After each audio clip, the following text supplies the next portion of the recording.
Fala galera! Nesse episódio, The Trip recebe um convidado pra lá de especial. Eu o conheci quando eu dava aulas de espanhol no Laboratório de Línguas na UEL e durante o período em que ele foi o meu aluno, a gente foi criando laços e hoje, além dele ser meu eterno aluno, é também um grande amigo, tanto meu quanto do Rodrigo. Bom, gente, eu tô falando do Bruno Nielsen, que é casado com a Ana Elisa, e juntos eles têm um filho lindo chamado Raul, cujo nome remete ao grande Raul Seixas, por quem Bruno é apaixonado. Bom, Bruno possui graduação em História pela Universidade Estadual de Londrina, a UEL. Ele realizou também uma especialização em História e Humanidades na Universidade Estadual de Maringá, a UEM, e atualmente é aluno do curso de mestrado em História Social aqui na UEL. E no episódio de hoje, galera, o Bruno vem compartilhar com a gente um pouquinho da sua pesquisa de mestrado, que, assim, grosso modo, trata sobre os princípios libertários da conexão em rede. Ele vai falar sobre hiperlink, hipertexto, comentando alguns dos aspectos importantes que envolvem esses elementos, para que a gente possa entender a importância, como, quando, porquê e por quem eles foram criados. E ao final desse episódio, vocês vão ver que a linguagem e a tecnologia têm muito mais em comum do que a gente pode imaginar. E agora, preparem-se para viajar por algumas estradas desse mágico e gigantesco cyberespaço que é a internet. Vem com a gente que a viagem vai começar.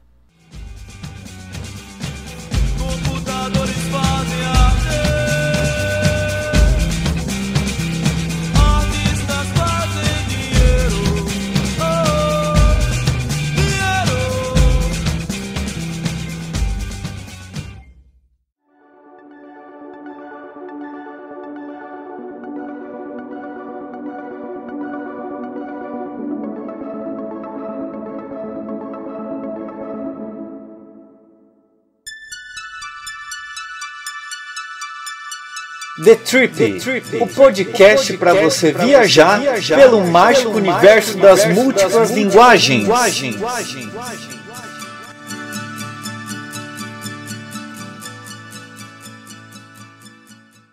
Olá, eu sou o Bruno Nielsen Venâncio, estou hoje no The Trip Podcast para falar um pouquinho sobre os inícios da internet.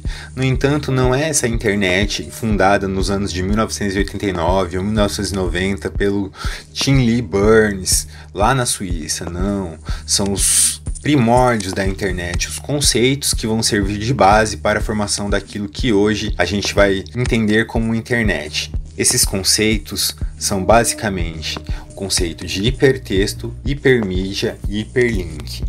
Esses conceitos não foram pensados prioritariamente para fazerem parte da internet ou do que aquilo que a gente conhece hoje como World Wide Web, certo? Ele foi pensado para compor um programa e um projeto que chama Xanadu. No entanto, até hoje não foi disponibilizada uma versão funcional plenamente pronta para o mercado do projeto, como a gente vai discutir à frente. Segundo Ming Yue Tsai, Nelson propôs que a noção do hipertexto como um texto não linear que não pode ser representado ou apresentado no papel, e vai ser descrito também o hipertexto como uma série de pedaços de textos conectados por links que oferecem ao leitor diferentes caminhos que ele pode percorrer de acordo com suas escolhas. Essa transformação simultânea que ocorre nos suportes de leitura e de escrita vão quebrar ligações que existiam anteriormente entre textos e objetos, e a forma material e o discurso. Segundo o autor, essa revolução digital teve como efeito uma revisão profunda dos atos e das noções que se relacionavam à leitura. O texto digital vai se diferir de seus antepassados, o códice e o rolo, justamente por não se destacar mais por seu aspecto material.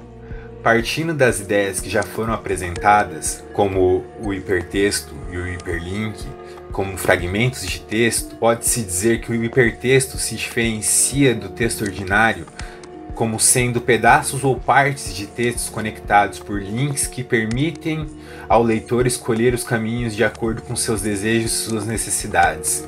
Para Roger Chartier, não é necessário que se viva essa contradição entre a felicidade por alcançar uma biblioteca universal, que se tem com a internet, e o medo de que os livros em suas formas físicas desapareçam. A experiência mostra que diferentes tipos de suporte de mídia, no caso para textos, tendem a coexistir, e não uns suplantar aos outros, como é notório no exemplo da televisão, que se transformou, mas não acabou com o rádio. E é nítido também que o texto digital ou o próprio hipertexto coexistem com os livros em sua forma material. Em sua obra Literary Machines, Ted Nelson vai descrever o hipertexto a partir de documentos como nós conhecemos de longa data, assim como a figura do autor e uma forma estendida de escrita e leitura. Se trata de um sistema contínuo de documentos e escritas interconectadas, aquilo que hoje conhecemos por internet ou www. São sistemas de cybertexto dentro dos quais o hipertexto é um dos elementos chaves para a existência destes. Sendo assim, esse contexto vai influenciar de forma intensa a vida intelectual, mudando padrões de escrita e publicação, e também o comportamento dos leitores em relação à leitura. Literary Machines, publicado em 1982, foi a obra na qual Nelson apresentou de forma original e definitiva o projeto Xanadu. Se trata de um sistema de hipertextos original. Segundo Tsai, o Xanadu descrito pelo seu criador como um ambiente de hipermídia livre, aberta e universal. Outro elemento de bastante importância é que essa é a obra mais citada de Ted Nelson. As obras que vão seguir como as mais citadas são as duas. Computer Lib, publicada em 74, 75 e 77, e termina com Dream Machines. A legenda para Computer Lib é: você pode e deve entender computadores agora. E para a outra obra, trata-se de novas liberdades através da tela do computador. A primeira obra vai antever a vinda do microcomputador, e a segunda foi de vital importância para o desenvolver-se teórico da nova mídia. E essas novas mídias geradas pelos computadores podem ser dispostas em uma rede de compartilhamento e publicação aberta e livre. Nelson vai dizer que os computadores são máquinas para todos os propósitos, sendo possível que ele controle quase que todas as demais máquinas, pois os limites dos usos devem ser apenas aqueles relacionados aos limites da imaginação humana. Nelson previu, em 1974, um serviço de computador que poderia entregar informação e entretenimento dentro da casa das pessoas. Embora o hipertexto tenha, enquanto conceito, sido definido e apresentado apenas definitivamente em 1974, na obra Literary Machines, este conceito é desenvolvido no ano de 1965, devido à crença de Ted Nelson que esse sistema de escrita devia ser, de certa forma, um reflexo do hiperespaço, que também pode ser chamado de cyberespaço, que é hoje a nossa internet, né? Que vai muito além do sistema de computadores conectados. Nelson tem uma ideia de que todos os usos de um ambiente virtual do hipertexto, deste novo sistema de troca e comunicação de informação digital, deveria estar disponível para todos os usuários. Dessa forma, essa modalidade de texto, que segundo o autor, se espalha como raízes, permitindo ao leitor ou ao usuário uma gama de escolhas mediante uma tela interativa. A partir desse conceito de hipertexto, Ted Nelson pretendia criar um espaço de informação compartilhada através da qual um amplo número de pessoas e máquinas poderiam se comunicar via links associativos.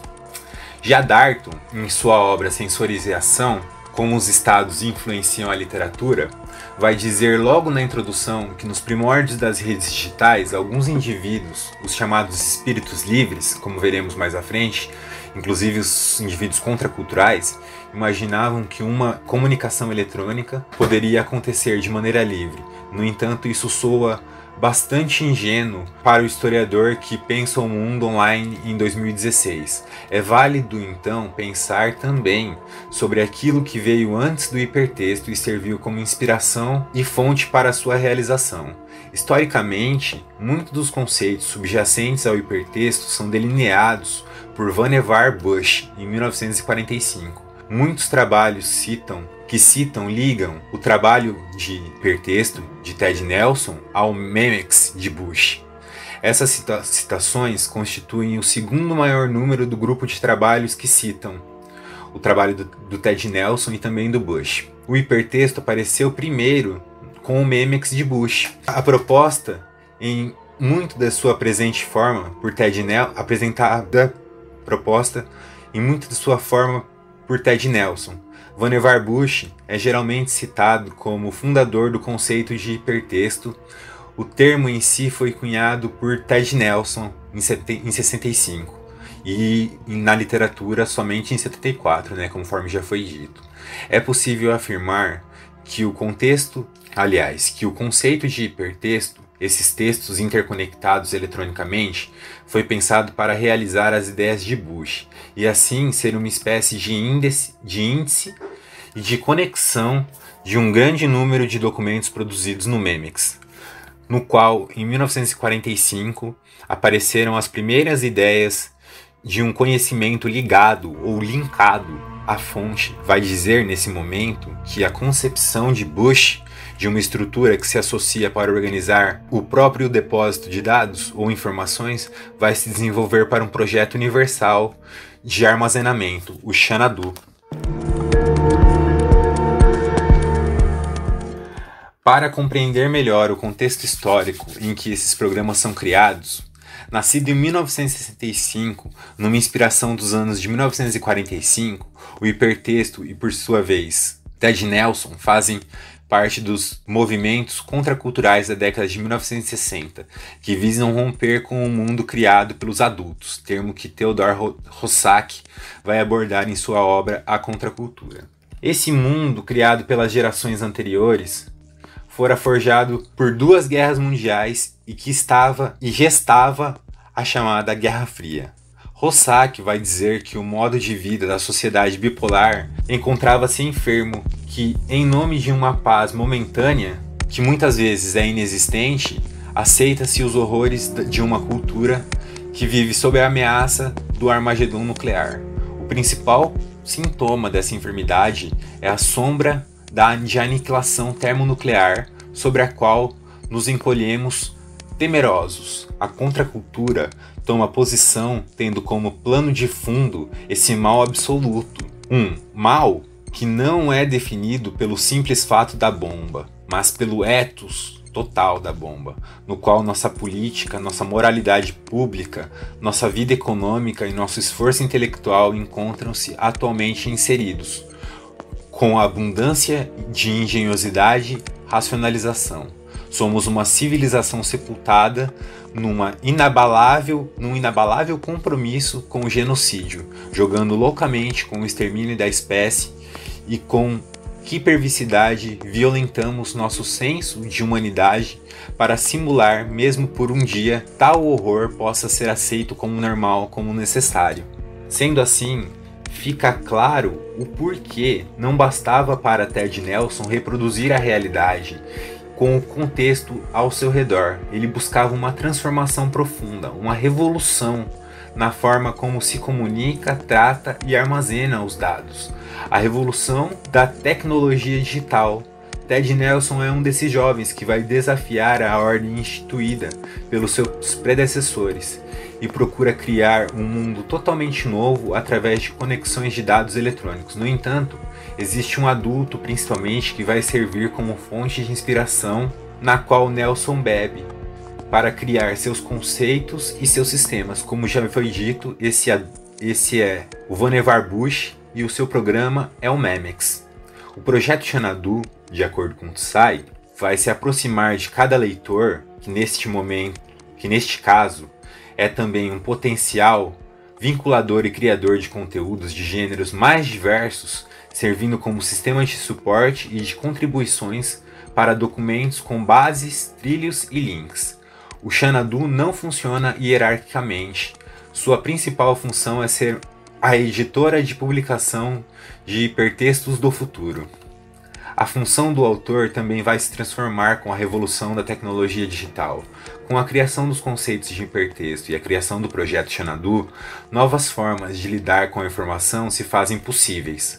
Pela primeira vez na história, os consumidores da informação ou leitores serão também potenciais produtores de hipertextos, o que vai gerar uma revolução também do ponto de vista do autor, visto que o cyberespaço pensado por Ted Nelson é democrático e livre do ponto de vista da criação de conteúdos de hipertexto ou mesmo de hipermídia. No entanto, diferentemente da França dos séculos XVI e XVII, por exemplo, é possível afirmar que há sim uma preocupação com a originalidade em relação à autoria dos textos e com a preservação dos direitos dos autores, e baseado na lei dos direitos autorais estadunidense, é possível realizar o pagamento de royalties de micropartes das obras, além do que as citações em um determinado hipertexto se remete sempre ao texto original em que apareceu aquela produção.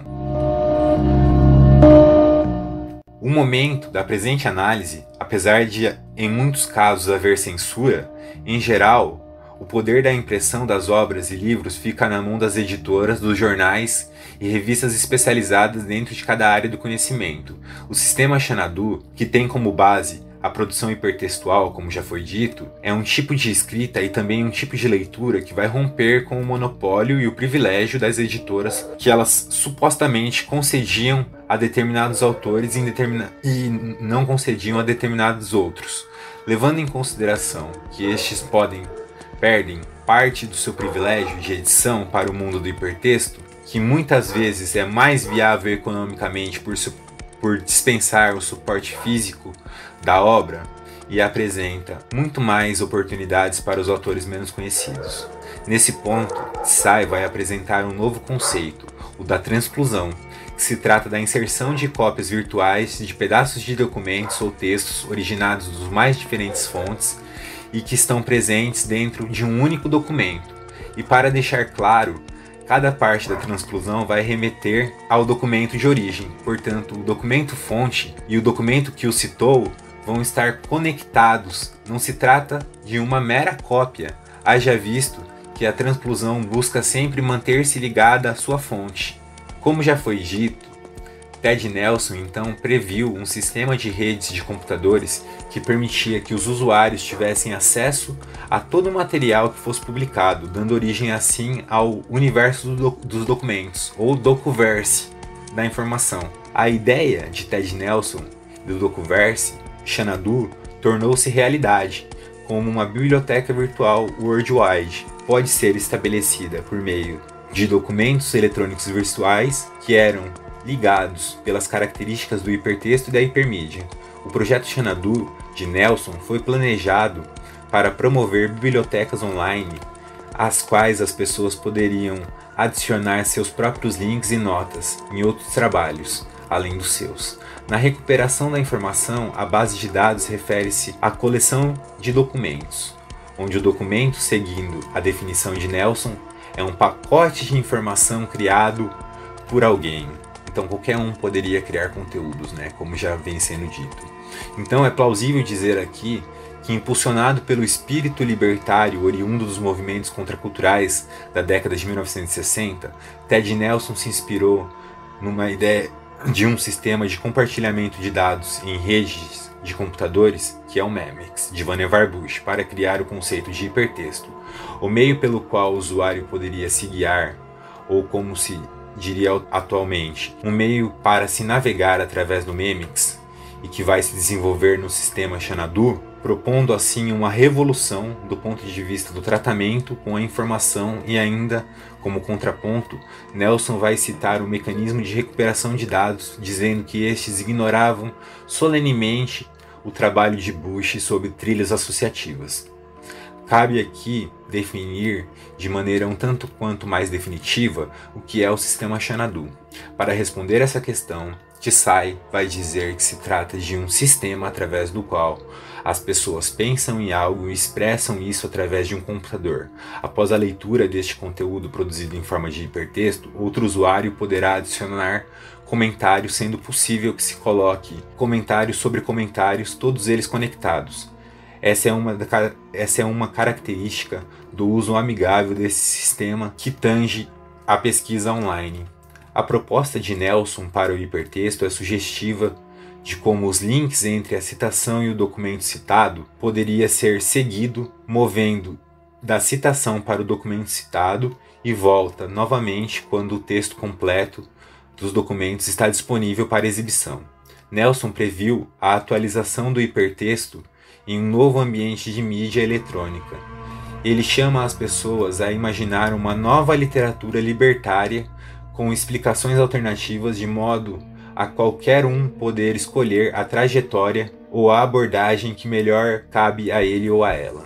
Nelson é então um visionário que, inspirado pelo contexto da contracultura, no qual os jovens da sociedade estadunidense, nesse caso, se recusam a seguir a mesma lógica capitalista liberal aceita pelas gerações anteriores, forjado pelo horror de 2 guerras mundiais e do iminente hecatombe nuclear em que se vive durante o período da chamada Guerra Fria, ele se embasa em um sistema de informação pensado anteriormente por Vannevar Bush, que era de uma geração anterior, haja vista que ocupou um cargo de direção no Projeto Manhattan durante a Segunda Guerra Mundial. Para quem não sabe, o Projeto Manhattan era o projeto que desenvolveu a bomba nuclear e se preocupa, e o Vannevar Bush vai se preocupar então com os pesquisadores e cientistas que foram tirados dos seus laboratórios de pesquisa e bibliotecas, deslocados de suas pesquisas para às vezes arbitrariamente serem realocados dentro da máquina estatal do esforço de guerra, como eles iriam retornar para suas antigas funções ou antigas pesquisas no pós-guerra. Bush viveu a experiência da guerra e isso provavelmente influenciou na maneira como ele vai desenvolver um sistema para compartilhar dados, que também tem seu caráter aberto. Nelson é então o jovem centauro, como diria Rossack, ávido por transformações radicais, que vai acabar por criar um meio de navegação pelo universo de dados disposto no sistema Memex. Portanto, Nelson vai fornecer conceitos que vão se traduzir como hipertexto e hipermídia, além de pensar um ambiente totalmente inovador no tratamento da informação. Estes conceitos trabalhados ao longo do texto vão contribuir para uma transformação do paradigma tanto da ciência, da computação, quanto em outras áreas das ciências humanas e da biblioteconomia. E no que diz respeito tanto ao ato da leitura quanto ao ato da escrita, essas transformações são inspiradas por um contexto contracultural de negação no que diz respeito à realidade do pós-guerra e da Guerra Fria, ao que se sujeitavam seus antepassados em nome de uma suposta estabilidade. Nelson vai lançar um desafio corajoso e, acima de tudo, impertinente à frieza científica, criando um sistema mais humano para lidar com os dados das redes digitais. Então a gente pode concluir que a principal função das redes eram libertárias. Essa função mercadológica da internet, ela é posterior. Então, o que fica de grande lição pra gente é que a internet ela pode ser muito mais libertária do que ela se propõe hoje. E a gente pode desenvolver usos muito mais eficientes a partir de outros mecanismos que não sejam essa internet como a gente conhece. A gente pode transformá-la para transformar a nossa realidade. Esse é o propósito de Ted Nelson, esse é o propósito dessa pesquisa também e dessa fala.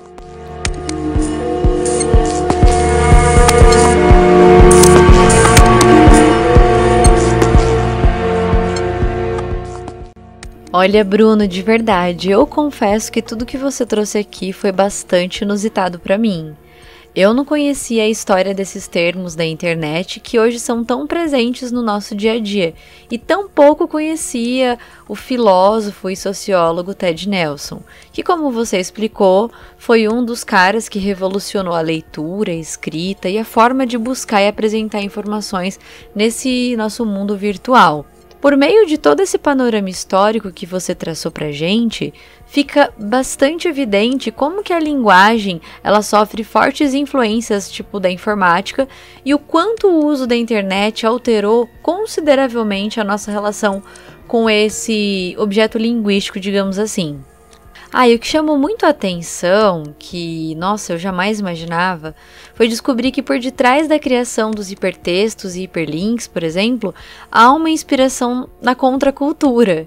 E faz muito sentido, porque todos esses elementos propõem um processo de leitura e escrita não lineares e sem uma hierarquização, fazendo com que a gente possa, de certo modo, interagir com a informação e com o conhecimento de maneira colaborativa e ativa, o que, de certa forma, contribuiria para essa pegada libertária, digamos. Nossa, Bruno, valeu demais por dividir com a gente um pouco do que você está desenvolvendo na sua pesquisa de mestrado. Isso é apenas uma pequena parte do grandioso trabalho em que isso vai se transformar no final do seu curso. Eu sei o quão difícil é escrever uma dissertação, é um verdadeiro parto, O processo é um pouco doloroso, mas quando a gente, entre aspas, dá luz a esse trabalho, é uma grande alegria e uma satisfação imensa.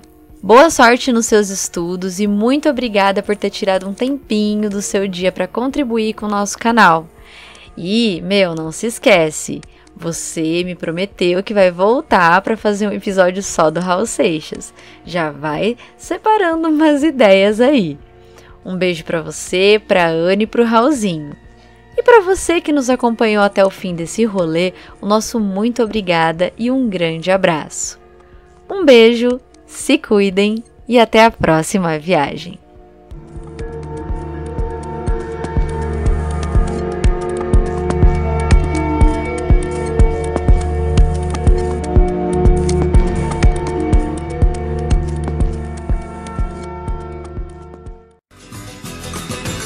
A civilização se tornou tão complicada que ficou tão frágil como um computador. Que se uma criança descobrir o calcanhar de Aquiles com só palito para o motor.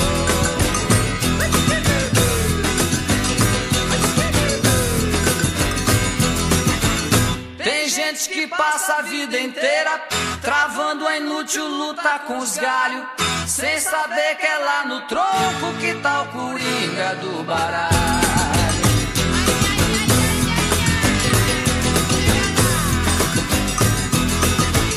Quando eu compus, fiz ouro de tolo. Uns imbecis me chamaram de profeta do apocalipse, mas eles só vão entender o que eu falei no esperado dia do eclipse.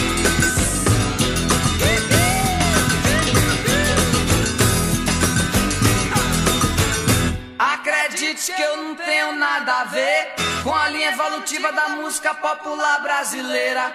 A única linha que eu conheço é a linha de empinar uma bandeira.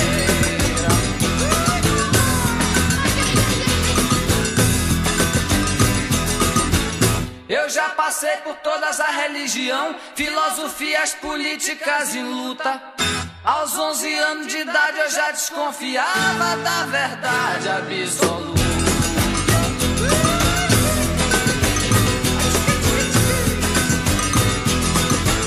Raul Seixas e Raulzito sempre foram o mesmo homem, mas pra aprender o jogo dos ratos transou com Deus e com lobisomem. Você escutou o The podcast que te faz viajar pelo mágico universo das músicas linguagens.